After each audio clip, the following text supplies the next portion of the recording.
प्रधानमंत्री नरेंद्र मोदी ने हाल में कहा कि उनके तीसरे कार्यकाल में भारत की अर्थव्यवस्था विश्व की तीसरी सबसे बड़ी अर्थव्यवस्था बन जाएगी। उनके तीसरे कार्यकाल पर मुहर तो अगले चुनाव के बाद ही लग पाएगी, लेकिन यह तय है कि भारत जल्द ही विश्व की शीर्ष 3 अर्थव्यवस्थाओं में शामिल हो जाएगा। संप्रति विश्व की 5वीं सबसे बड़ी अर्थव्यवस्था वाले भारत के बारे में दिग्गज वित्तीय संस्थानों का साल भर पहले तक अनुमान था कि वह 2030 तक सबसे बड़ी आर्थिकी के पायदान पर पहुंच जाएगा। वहीं हाल में प्रकाशित रिपोर्ट संकेत करती है कि भारत 2027 में ही यह उपलब्धि हासिल कर सकता है। अंतर्राष्ट्रीय मुद्रा कोष यानी IMF और दिग्गज निवेश बैंक मॉर्गन स्टैनली की हालिया रिपोर्ट में कहा गया है कि भारत 2027 तक जापान और जर्मनी को पीछे छोड़कर दुनिया की तीसरी बड़ी अर्थव्यवस्था बन जाएगा। जापान की अर्थव्यवस्था के स्थिर होने और जर्मनी की आर्थिकी के सुस्त पड़ने से यह बहुत स्वाभाविक भी दिखता है। इससे पहले भारतीय स्टेट बैंक की शोध इकाई इकोरैप की 27 जुलाई को आई रिपोर्ट में भी उल्लेख था कि भारत वर्ष 2027 तक दुनिया की तीसरी बड़ी अर्थव्यवस्था बनने की ओर अग्रसर है। तब भारत की GDP के करीब 5.15 ट्रिलियन डॉलर के स्तर पर पहुंचने का अनुमान है। आर्थिक परिदृश्य पर और भी उत्साहजनक रुझान सामने आ रहे हैं। संयुक्त राष्ट्र आर्थिक एवं सामाजिक आयोग की डिजिटल एवं टिकाऊ व्यापार सुविधा संबंधी रिपोर्ट में भारत 144 देशों को पीछे छोड़ते हुए दुनिया में सबसे आगे पहुंच गया है। इन्वेस्को ग्लोबल की रिपोर्ट के अनुसार सॉवरिन वेल्थ फंड के निवेश को लेकर दुनिया के 142 मुख्य निवेश अधिकारियों ने भारत को पहली पसंद बताया है। भारत की आर्थिक एवं राजनीतिक स्थिरता उसके प्रति धारणा को बेहतर बना रही है।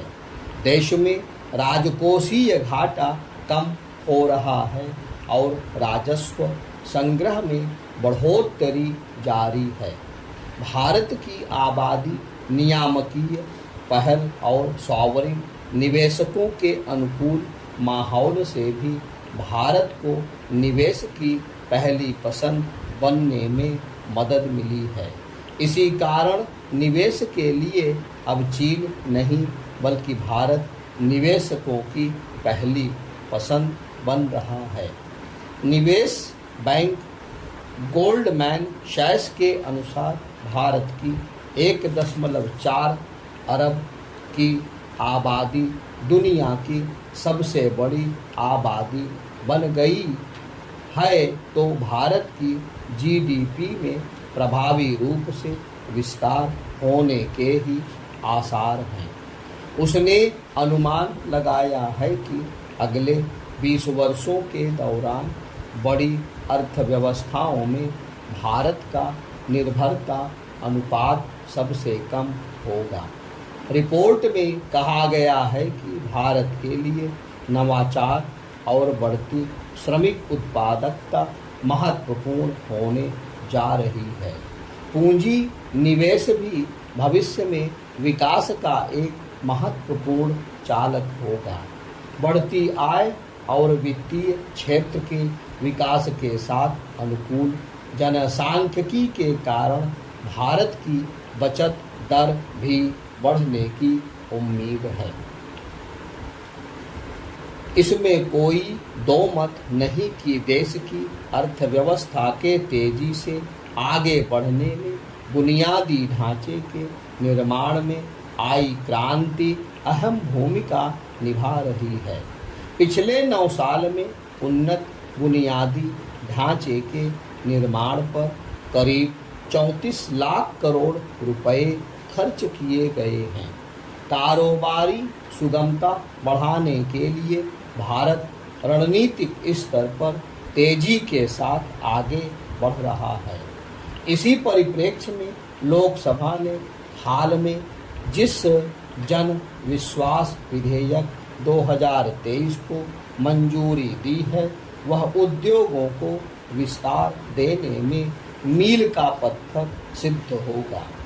कई और प्रभावी कारण भारत के टिकाऊ विकास और कारोबार को गतिशील बना रहे हैं। जैसे भारत की वृद्धि में 60% का हिस्सा घरेलू खपत और निवेश का है और चूंकि भारतीय बाजार बढ़ती मांग वाला है तो इससे बेहतर भविष्य के ही अच्छे संकेत मिल रहे हैं। भारत का शेयर बाजार भी दुनिया का 5वां सबसे बड़ा शेयर बाजार बन गया है। देश में निरंतर बढ़ते हुए मध्यम वर्ग की बढ़ती क्रय शक्ति और देश के मजबूत राजनीतिक नेतृत्व के कारण भारत की अर्थव्यवस्था तेजी से आगे बढ़ रही है। 5वीं सबसे बड़ी अर्थव्यवस्था से 2027 तक तीसरी सबसे बड़ी आर्थिकी बनने की संभावनाओं को साकार करने के लिए अभी कई बातों पर ध्यान देना होगा। इसके लिए टिकाऊ आर्थिक वृद्धि एवं निवेश साख को और मजबूत बनाना होगा। नई लॉजिस्टिक नीति और गति शक्ति योजना के कारगर कार्यान्वयन पर अधिक ध्यान देना होगा। विभिन्न आर्थिक और वित्तीय सुधारों की डगर पर रणनीतिक रूप से आगे बढ़ना होगा। कामकाजी आबादी में महिलाओं की भागीदारी बढ़ानी होगी। अभी सीमित संख्या में ही आवश्यक रूप से प्रशिक्षित प्रतिभाएं डिजिटल कारोबार की ज़रूरतों को पूरा कर पा रही हैं। इसलिए बड़ी संख्या में युवाओं को डिजिटल कारोबार के दौर की नई तकनीकी योग्यताओं के साथ AI, cloud computing, machine learning और अन्य नए डिजिटल कौशल से सुसज्जित करना होगा। विभिन्न देशों के साथ मुक्त व्यापार समझौते यानी FTA के लिए वार्ता तेजी से पूरी करनी होगी। रुपये को अंतर्राष्ट्रीय मुद्रा के रूप में स्थापित करने के लिए अधिक प्रयास करने होंगे। हमें इस बात पर भी ध्यान देना होगा कि वर्ष 2027 तक दुनिया की तीसरी बड़ी अर्थव्यवस्था बनने के लक्ष्य के साथ साथ प्रति व्यक्ति आय के मामले में भी भारत ऊंचाई प्राप्त करे। इस कड़ी में स्टैंडर्ड चार्टर्ड बैंक की 30 जुलाई को आई रिपोर्ट सुकून देने वाली है।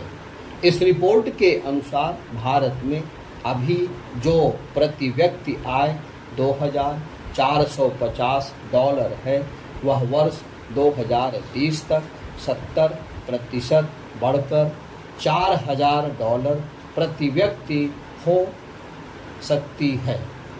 स्पष्ट है कि इसमें आर्थिकी के ऊपर उठने के साथ ही नागरिकों की समृद्धि भी बढ़ेगी।